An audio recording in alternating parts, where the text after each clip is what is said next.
안녕하세요. 헬레네입니다. 오늘 소개해드릴 책은 이금주 작가님의 가끔은 발칙한 중학생의 세계입니다. 중학생이라는 단어만 들어도 중2라는 말이 자동으로 연상되는데요. 중학생, 함부로 건드려서는 안 될 무시무시한 존재처럼 들리시죠? 사실 초등학교를 갓 졸업한 어린 아이들일 뿐인데 사춘기의 정점에 있다는 이유로 어느 순간 공포의 대상이 되어버렸습니다. 사춘기는 누구나 지나야만 하는 시기입니다. 그 시간을 어떻게 보내야 좋은지에 대한 문제는 우리의 삶에 있어 꽤 중요합니다. 사춘기를 겪을 당시에는 어른들이 자신의 마음을 잘 몰라준다고 답답해하며 오해가 깊어지기도 하거든요. 반대로 그런 사춘기 학생을 바라보는 어른들의 마음도 속상하기는 마찬가지입니다. 이금주 작가님은 20년 동안 중학교에서 도덕을 가르치는 교사로 일하며 사춘기 중학생 아이들을 키우는 엄마입니다. 오랜 시간 중학생과 함께 생활하면서 나름 사춘기에 자신 있다고 자부했는데 막상 자녀의 사춘기 앞에서는 어려움이 있었습니다. 무건수행으로 살아가는 사춘기 자녀를 둔 엄마의 답답한 심정을 잘 알기에 중학생 제자들을 관찰했던 이야기를 글로 담아냈습니다. 여러분 주변에 중학생 자녀나 조카, 손주가 있다면 그들을 바르게 이해하는 방법을 이 책에서 알 수 있으실 겁니다. 조금만 더 신경 써서 바라보면 예민하고 까칠하기만 한 아이들이 사실은 사랑받고 싶은 한 사람이라는 걸 잘 아실 거예요. 그런 마음으로 여러분들이 공감하실 만한 부분을 낭독해 드리겠습니다. 관종이 되어가는 아이들. 지나치다 싶을 정도로 관심을 받고 싶어하는 학생들이 있다. 그들은 관심을 끌기 위한 확고한 목적이 있어 과한 행동도 서슴없이 저지른다. 이들에게는 겁날 것도 없고 무서운 것도 없으며 부끄러움 따위는 남의 이야기다. 오로지 관심만 받으면 된다. 올해도 어김없이 이런 아이들을 만났다.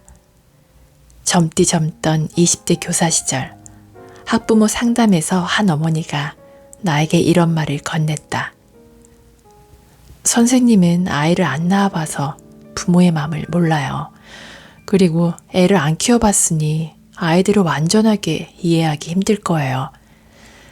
그때 당시 그 말을 듣고 기분이 참 많이 상했다. 열정 가득한 시기였기 때문에 속상한 마음이 꽤 오래 갔던 것으로 기억한다. 그런데 지나고 보니 이 말이 맞았다. 아이를 낳고 엄마가 되어 학생들을 볼 때 가장 먼저 든 생각은 저 아이도 한 가정에서는 참 귀한 존재겠구나 였다. 그리고 아이를 키우다 보니 부모의 뜻대로 아이가 자라주지 않는다는 사실도 점점 실감나게 깨닫고 있다. 아이를 낳고 키우면서 학생들에게 잔소리하는 일도 많이 줄어들고 인내심을 발휘하는 시간도 꽤 길어졌다. 교사들은 대부분 모범생이다. 나 역시 적당한 모범생으로 학창시절을 보냈다.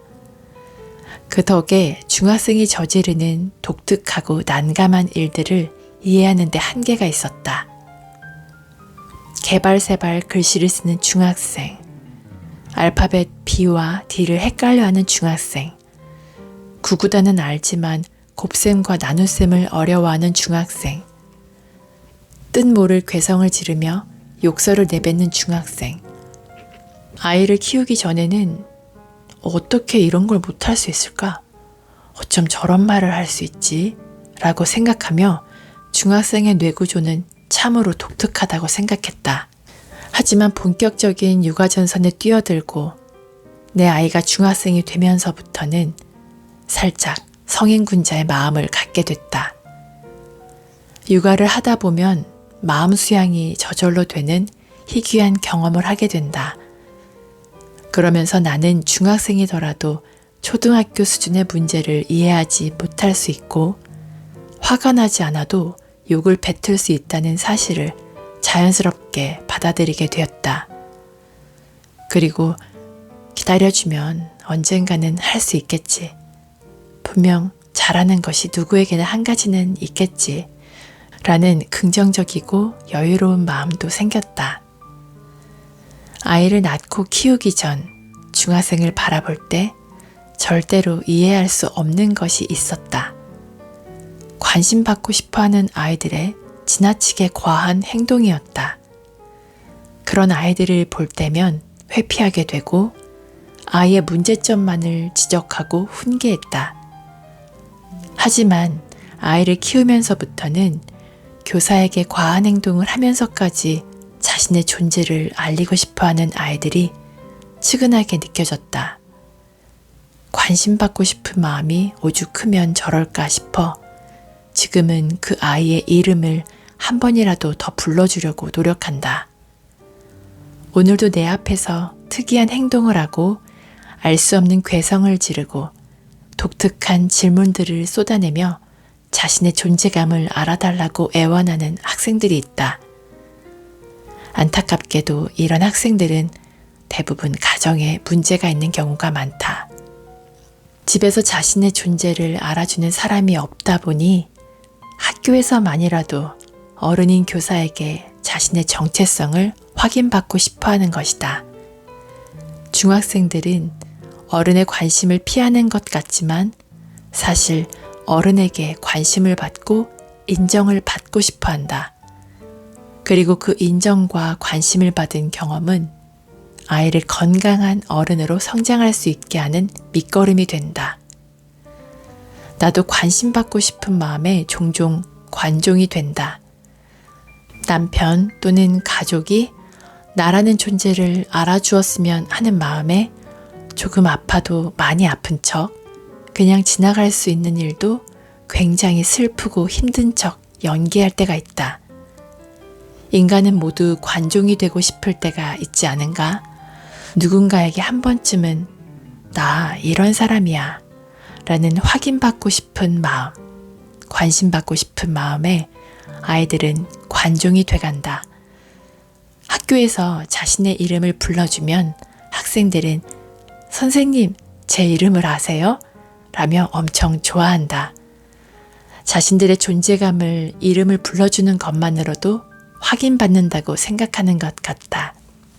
뇌세포들을 풀가동시켜 내가 수업하는 반 아이들의 이름을 하루빨리 모두 외워야겠다. 그들의 이름을 아는 선생님이 있다는 사실도 그들에게는 삶의 위로가 될 수 있지 않을까? 오늘 내가 만난 관종을 소개한다. 7교시가 끝나고 종례를 하러 교실로 갔다. 그 아이는 어디서 구했는지 수건으로 양머리를 만들어 머리에 쓰고 있었다. 양머리를 한 그 아이는 춥다고 괴성을 지르며 내게도 양머리를 해주겠다고 했다. 나는 정중하게 거절했다. 10분 남짓한 짧은 종례 중에도 아이는 계속 춥다며 요란하게 담요까지 둘렀고 춥다고 소리를 질러대더니 양머리를 한 채 귀가했다. 오늘은 폭염이 기승을 부리는 아주 덥고 습한 여름날이었다. 진정한 인싸가 되는 법. 새학기가 시작되고 보통 일주일 뒤에 반장선거를 한다. 같은 반이 된 지 일주일 만에 무슨 수로 서로를 알까 싶겠지만 학교에서는 3월 반장선거를 고집한다.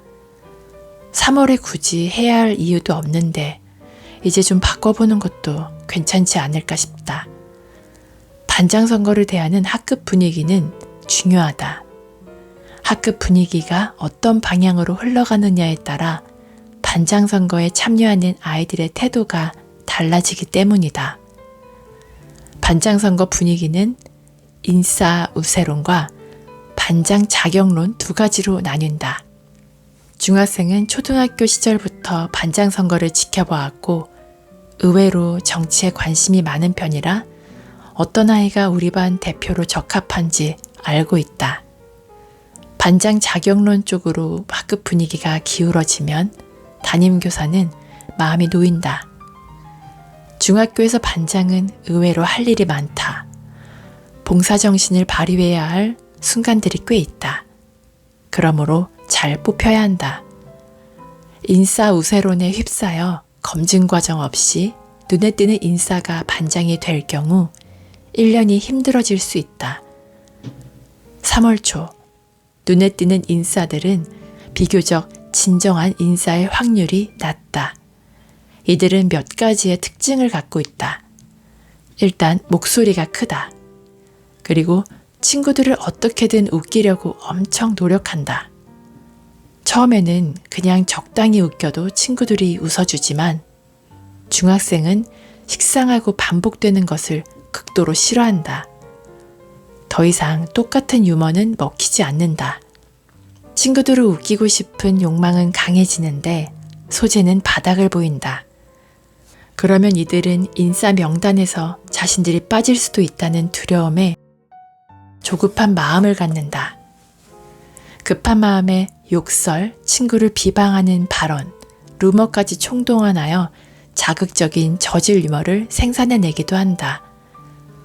눈에 띄는 인싸들이 갖는 또 다른 특징은 기가 아주 세다는 거다. 이들은 할 말 못할 말을 모조리 내뱉는다. 말뿐 아니라 행동도 거침없다. 친구들에게도 선생님에게도 마찬가지다. 이런 모습을 철없는 학생들은 호기롭게 쳐다본다. 하지만 때와 장소를 구분하지 않는 센 말투와 센 행동은 주변 사람을 지치게 한다. 우리도 그렇지 않은가? 나는 특히 말투가 센 사람들을 멀리하려고 하는 편이다. 그런 사람들과 몇 마디 나누다 보면 내가 지치기 때문이다. 처음에는 때와 장소에 구애받지 않고 큰 목소리를 내세워 말하는 모습이 신기하여 호기심이 생긴다. 하지만 큰 목소리와 센 말투를 계속 반복해서 듣게 되면 그 사람과 함께 있는 것만으로도 피로감을 느끼게 된다. 그래서 의도적으로 거리를 두는 편이다. 사람 마음은 다 똑같다. 중학생도 사람이다. 그들도 시간이 지나면 센 친구들을 서서히 멀리한다. 중학생 세계에서 진정한 인싸는 조용히 그리고 서서히 자신의 존재감을 드러내며 1학기가 끝나갈 무렵에 등장한다. 이들은 소리 소문 없이 등장하지만 학급에 미치는 영향력은 상당히 크다. 그리고 조용한 듯하지만 강하다. 중학생 사이에서 진정한 인싸로 인정받는 친구들의 특징이 있다. 첫째, 긍정적이다. 사람마다 긍정과 부정을 판단하는 기준은 다르지만 대체적으로 말투와 표정, 사람을 대하는 태도를 보면 긍정적인지 부정적인지 가늠이 된다. 인싸라고 하면 적극적이고 활발한 성격을 가졌으리라 짐작하지만 그렇지 않은 경우도 있다. 소극적이라고 해서 인싸가 못 될 이유는 전혀 없다. 내성적이고 조용하더라도 긍정의 파워를 가진 친구들은 학급에서 조용히 자신의 영향력을 발휘한다. 중학교는 모둠 활동으로 이루어지는 수업이 많다. 같은 모둠이 되기를 모두 피하는 아이가 있다. 학급에 한 명씩은 꼭 있다. 하지만 이들도 어느 모둠에는 소속이 되어야 수업을 진행할 수 있다. 이런 난감한 상황에 긍정의 힘을 가진 진정한 인싸는 영웅처럼 등장한다. 이들은 소외된 친구를 챙겨준다. 무임승차하려는 친구가 싫을 수도 있고 다른 똘똘한 친구와 같은 모둠이 되고 싶어 하지만 이들은 겉으로 표시내지 않고 소외된 친구에게 조용히 할 일을 건넨다. 그리고 이들은 어떤 요구에도 무조건 반기를 들고 부정적으로 대하지 않는다. 가끔 수업 시간이나 학급에서 이것 좀 해보자고 권유하면 무턱대고 왜요? 싫어요를 외쳐대는 아이들이 있다. 그러나 진정한 인싸들은 우선 해보고 안 되면 그때 어렵다는 의사를 표현한다. 무조건 안 된다, 못한다 등 거절의 메시지를 남발하지 않는다. 둘째, 진정한 인싸들은 유쾌하다. 유쾌하다는 건 우습다는 뜻도 아니고 유머 감각이 풍부하다는 의미도 아니다. 이들과 함께하면 불쾌하지 않다는 뜻이다. 사람을 불쾌하게 만드는 사람들은 보통 예의가 없다. 그래서 불쾌한 사람들과는 함께하기가 불편하다. 재미는 조금 없더라도 가치 있는 사람들을 편안하게 해주고 잔잔한 삶의 즐거움을 준다면 자연스럽게 이들 주변으로 사람들이 모이기 시작한다. 중학생도 마찬가지다. 중학생도 사람 보는 눈이 있다. 자신을 함부로 대하는 사람과는 친해지고 싶어 하지 않는다. 우리도 마찬가지다. 친구라고 시간을 쪼개서 만났는데 늘 불평불만에 험담과 욕설만 늘어놓는다면 만나고 돌아오는 길이 찝찝하다. 만났을 때 편안하고 즐거운 사람, 중학생도 이런 유쾌한 친구들을 좋아한다. 셋째, 진정한 인싸들은 성실하다. 큰 목소리를 내세워 일단 지르고 보지 않는다. 이들은 묵묵히 자신에게 주어진 일을 한다. 이들은 뭘 해도 요란하지 않다. 친구들을 도와줘도 학급에 굳은 일을 할 때도 조용히 자신의 일을 한다. 교실은 하나의 작은 공동체 사회다. 누가 잘하고 누가 못하는지 다 보인다. 그리고 작은 장면들까지 놓치지 않고 정확하게 보는 것은 교사인 내가 아니라 30명의 같은 반 친구들이다. 성실하게 행동하는 순간들을 반복적으로 지켜보면서 아이들은 이들의 성실함을 믿게 되고 진정한 인싸로 거듭나게 된다. 중학생은 모르는 것 같지만 어떤 사람이 좋은 사람인지 어떤 행동이 옳은 행동인지 다 알고 있다. 인기 있는 인싸 중학생으로 살아남고 싶다면 좋은 사람이 되면 된다. 공부를 잘하는 것보다, 운동을 잘하는 것보다, 유머 감각이 풍부한 것보다 사람 됨됨이를 먼저 챙겨야 한다. 누가 봐도 괜찮고 좋은 사람. 중학생은 이런 친구를 가장 좋아한다. 우리 아이가 진정한 인싸가 되기를 원하십니까?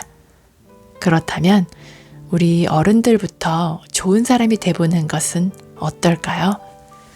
지금까지 어른들 눈에는 잘 보이지 않는 중학생들의 이야기를 들려드렸습니다.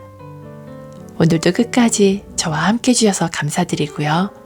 구독과 좋아요, 댓글, 알람 설정 꼭 기억해 주세요. 즐거운 하루 보내시고 다음에 또 만나요.